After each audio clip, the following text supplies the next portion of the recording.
கற்பக பெருமான் உச்சந்தலையில் ஆலமர் செல்வன் அவனது பார்வை தடைகளை நீக்கி வளம் பெருக்கும் நம் கணபதி சிரத்தை காண்கிற மங்கையர் மாங்கல்ய பலமே திடமாகும்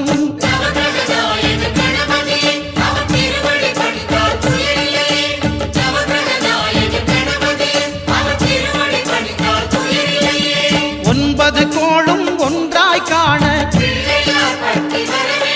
அங்கு கற்பகம் என்